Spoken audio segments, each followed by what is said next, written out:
हैं तो मुझे हंसी आती है।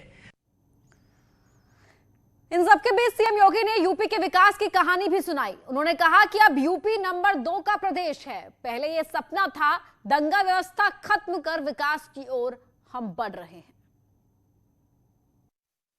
15-16 में देश की छठी अर्थव्यवस्था थी, आबादी में नंबर 1, दंगों में नंबर 1 पर होता था।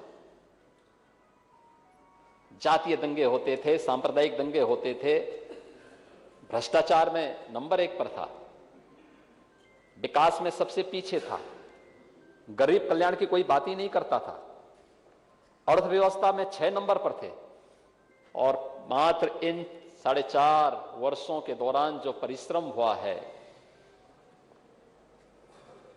उसका परिणाम है कि उत्तर प्रदेश आज देश के नंबर 2 की अर्थव्यवस्था बनी है। देश के नंबर 2 की अर्थव्यवस्था में उत्तर प्रदेश है।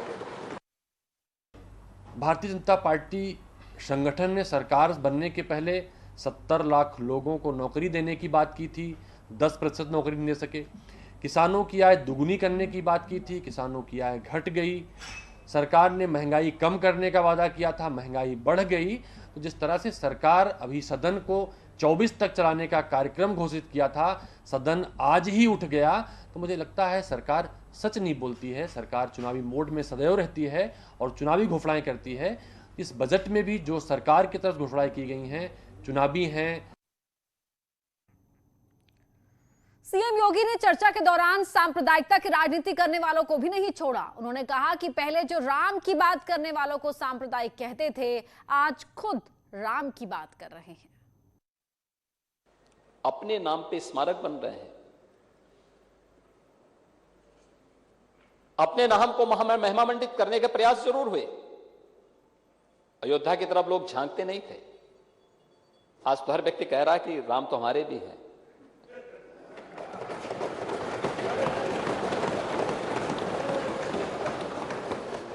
काशी की तंग गलियां जो आज प्रधानमंत्री मोदी जी के विजन के अनुरूप काशी विश्वनाथ धाम के रूप में दुनिया के अंदर भारत के पौराणिक वैभव को प्रस्तुत करने जा रहा है, किससे छुपा हुआ है?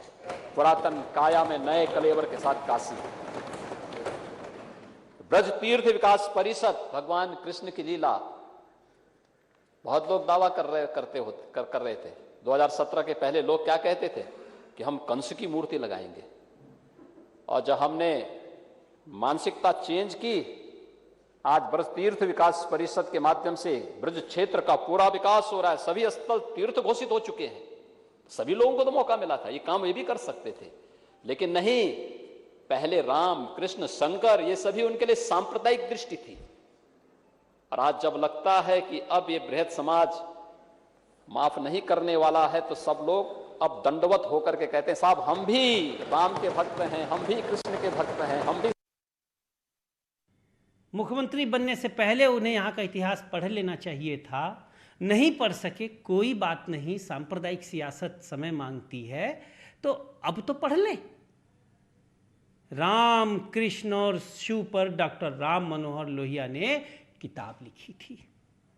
सभी वास्तविक समाजवादी, प्रगतिशील समाजवादी रामायण मेला लगाते थे लोहिया जी के आह्वान पर, जिसमें तो एक बार जिन्हें वो अपना आदर्श कहते अटल बिहारी वाजपेयी जी भी आए थे।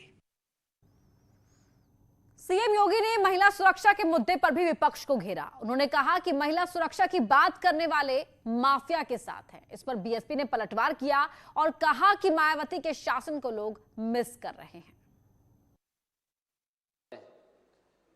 महिला कल्याण की बात वे लोग कर रहे हैं जो एक दुर्दांत माफिया को अपने राज्य में शरण देकर के उसको प्रोटेक्ट कर रहे थे। एक होड़ लगी थी उस दुर्दांत माफिया को अपने पक्ष में करने के लिए, अभी भी लगेगी। चुनाव आ रहे हैं, लेकिन सिनेरियो बदला है। अब माफियाओं को जो भी अपने साथ लेके जाएगा, उसको मालूम है कि उसके बाद फिर पीछे पीछे बुलडोजर भी घूमता हुआ जाएगा और उसको घूमता हुआ जाएगा।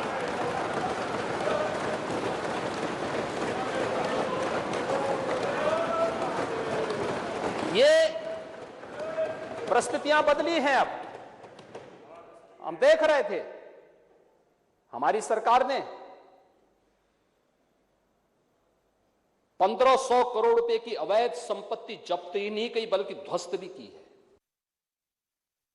बिकॉज जो 7 से 12 का जो शासनकाल रहा है माननीय बहन जी का, आज हम लोग देखते हैं चाहे वो यूपी के एक कोने से दूसरे कोने पे चले जाते हैं, लोग उसको बहुत बुरी तरह से याद कर रहे हैं, लोग उस चीज़ को बहुत मिस कर रहे हैं। जो लॉ एंड ऑर्डर दिया बहन जी ने, जो एक सामाजिक न्याय दिया, समाज में किसी के साथ धर्म और जाति पे नाम पूछ के भेदभाव नहीं किया, एक समान सबके साथ व्यवहार किया, लॉ एंड ऑर्डर की जो स्थिति थी सारा देखा, प्रदेश में एक भी दंगा नहीं होने दिया।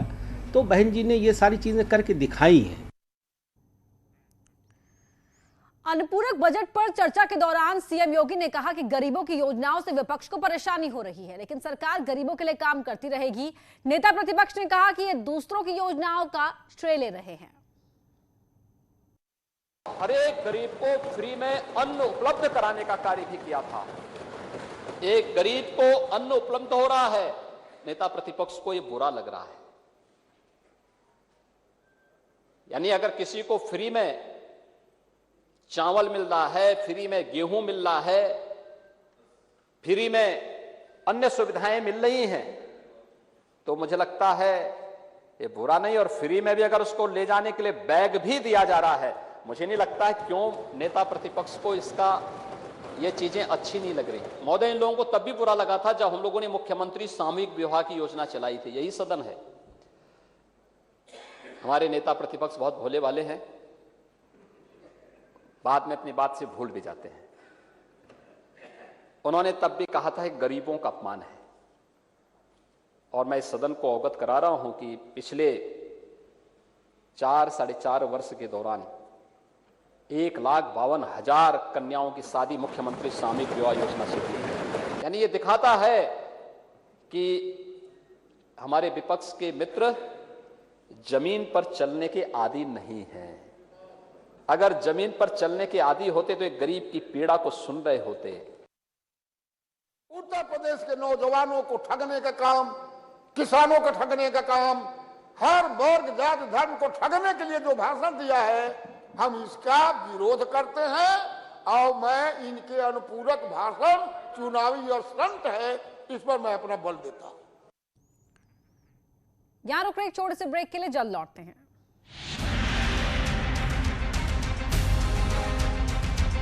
रात